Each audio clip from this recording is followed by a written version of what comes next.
Hello, everyone, and welcome to iCritic Live. This is the podcast where we talk about entertainment, pop culture, and life in between. I'm your host, Kevin T. Rodriguez, film critic of iCritic.net. Thank you so much for spending a few minutes of your time here with me today. And we're going to be doing a bit of a response podcast to a YouTuber that I like, while I guess also discussing some really rotten news that Microsoft dropped on us today. And make no mistake, it is rotten news. I personally believe that anger is justified, though I think to the extent that a DreamcastGuy went all out on it is a little misguided, not unjustified, but a little misguided. So before we begin, let me talk about DreamcastGuy, who ironically does not do a lot of Dreamcast videos these days. He's primarily a general video game news commentator and stuff like that. I guess he got his name because when he first started really gaming, he always went with the cheap option, and at that point that was the Dreamcast, so he would find gems for like $5-10 at the Toys R Us. All fairness, I kind of lived my life that way too for the most part. When people were playing the N64, I had the Sega Genesis. When people were playing the PlayStation, I had the Sega Saturn and the N64. When people had the PlayStation 2, I did get the Dreamcast fairly early on. That was one of my first quote-unquote new consoles. And then I think after that, I just started getting into new consoles by getting the Xbox, and then I bought a GameCube, and I've been buying game systems ever since then. And Xbox has been my primary platform for the last 20 years or so. If there's a version on the Xbox, I typically will get it for the Xbox because it's usually the best version of the game, although in the recent generation with the PlayStation 5, that kind of is debatable a little bit. So, I basically buy the game for whatever version is the best, which means my poor Switch primarily gets used for Nintendo games and retro RPGs. But anyway, so DreamcastGuy does those types of videos. Now, he made a video where said he was basically done with Xbox, and have Xbox as a brand is completely going to die. And that is because Microsoft announced price increases for their consoles, controllers, and some of their games today. According to TechCrunch, Microsoft announced price increases, and this will affect the Xbox Series S and Series S, which will increase in price between $80 and $100 each. So that means the Xbox Series S, which is the all-digital edition that's supposed to be kind of like the gateway to next-generation gaming, that was $299. It's going to be $379 soon. And the Xbox Series X, which I have, and that's the one I recommend because it's got the CD drive in it, that was $499, but now it's going to cost $599. What's more, the standard Xbox wireless controller is now going to cost $64.99. Although I don't think that's much of a price increase, if it is one at all. And the Elite Series controller, two controllers, which is such a good controller, that's climbing up to $149 and $199 depending on the model. And they're raising the prices on some of their first party games that come the holiday season. Some games will cost $79.99. Now, here's the thing. Dreamcast, this is not good. I'm not going to defend the price increases. Well, I guess I'm going to defend it a little bit, but I don't like them. I think there are some mitigating factors involved, but this is really the first generation where the price of systems have gone up. And in some ways, I can almost even see Microsoft's, strategy to this a little bit. They really want to push people towards the Games Pass, and they want their Xbox app to be on all the platforms. They don't really care if you buy the hardware anymore, although I do believe that they will make more hardware.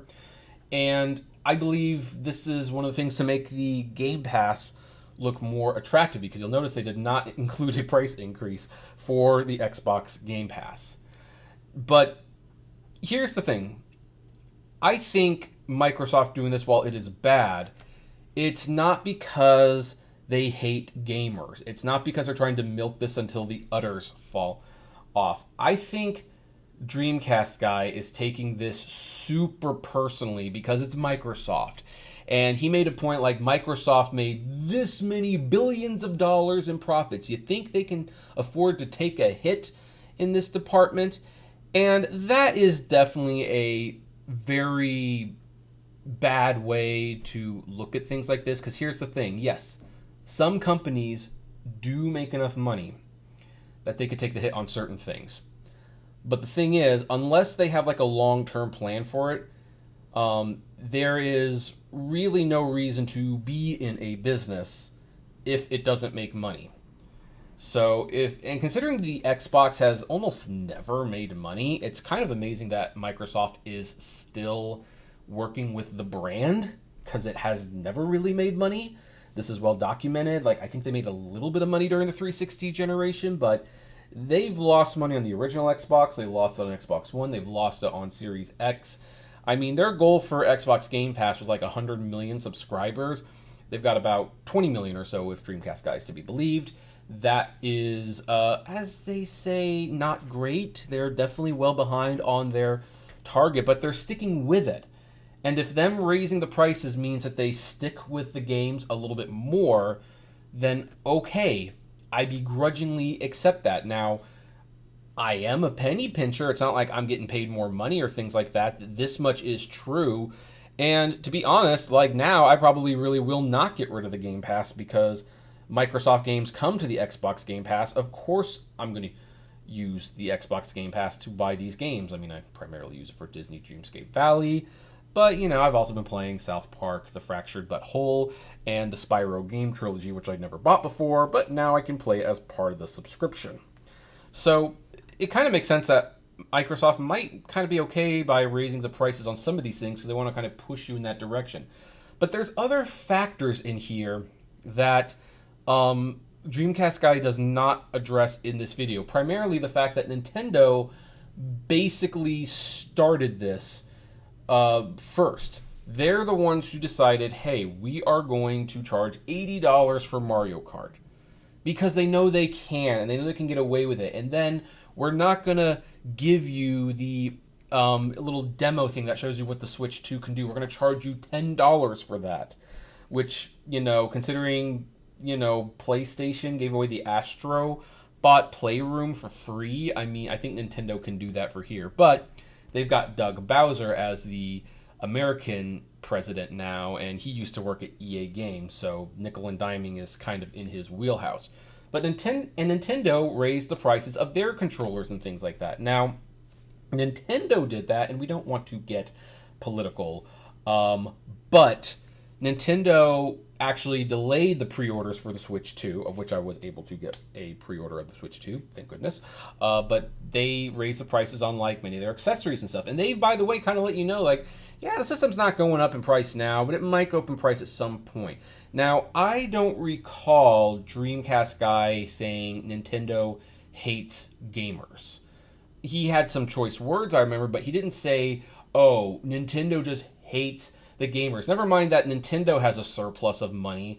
They could take the hit if they want on some of these prices, but they are greedy as well. They are a business. They want to make more money. But for some reason, Nintendo is doing this more out of necessity, whereas Microsoft is just being greedy because they're Microsoft, I guess.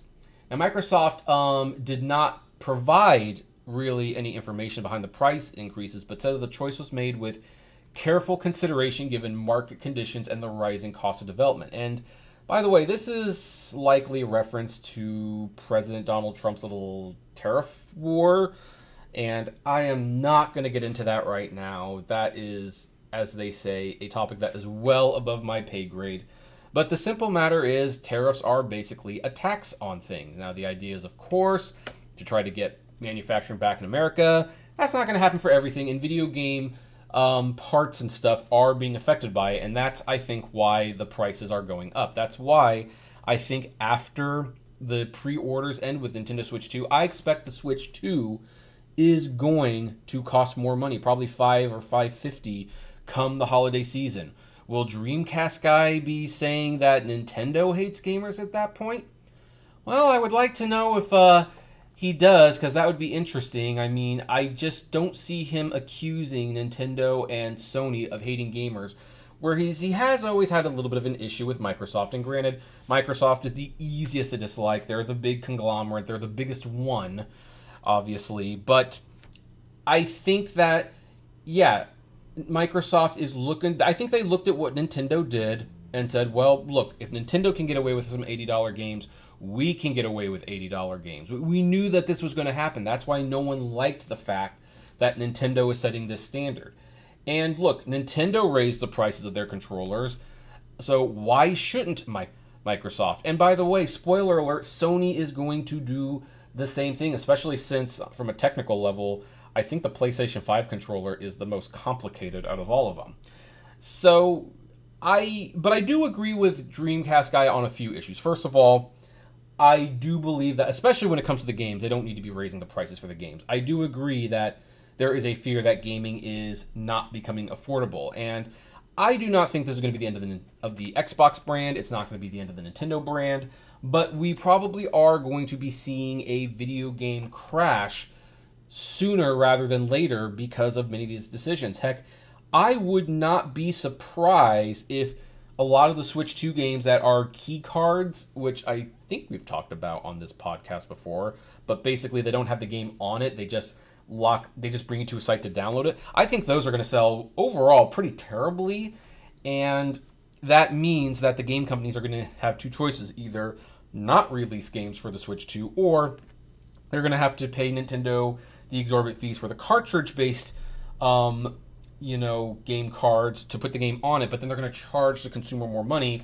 Will the consumer want to pay more money? We don't know. It is a little in flux right now, and people aren't making more money, but everything is going up in price. So, I mean, I know I'm not making more money, although I guess I'm technically making more money on YouTube. Thank you to everyone who comments and subscribes to all my stuff. But anyway, for the record, I do like DreamcastGuy. I think his concerns are valid. I just wonder if the vitriol towards Microsoft is justified, especially since Nintendo kind of basically got this whole balls rolling, and they did the same thing. But I don't remember him complaining that Nintendo hates gamers. I think he did complain about their greed, and he said that this was going to make the Switch 2 probably a little bit less desirable. But how come Nintendo has basically got the ball rolling? They're going to be fine in the long run. Microsoft does it. They hate gamers, and the Xbox will probably not be around anymore. I don't know. Just a thought I have. But hey, what about your thoughts on this topic? Do you agree? Do you disagree? By the way, check out his video on the channel. It's called, what is that video called? Let me look it up real quick. So that I can direct you towards his video. That video is Xbox prices go way up. $80 games and $600 console. Screw this. That's what the video is called if you want to read or listen to his opinion. But I still want to know your opinion. And hey, if you're listening to this podcast at a place where there's comments, comment so that we can talk about it. And by the way, if this is your first time here and you like what you hear, let's make it official. Why don't you subscribe to the podcast? We're available on YouTube, Spotify, Apple, Deezer, and all your favorite podcasting platforms of your choice. And as always, I'll see you at the movies, because we typically talk about movies, not video games here. But take care, everyone. Hey, you made it to the end. Thank you so much for making it to the end. Just a few more things. First of all, the names that you see on the screen, these are our Patreon and YouTube member supporters. And I thank each and every one of them. Their support helps me make exclusive videos for Patreon and YouTube members, as well as keep the channel running. And of course, is just of huge kindness to me. Also, don't forget to check out the iCritic-led podcast on Spotify, Apple, Google, Deezer, whatever podcasting service you listen to. It is there. We definitely want to see you there. And hey, there's also other videos that you can check out. So, check out these other channels, these other videos, especially that one. I think that's a really good one.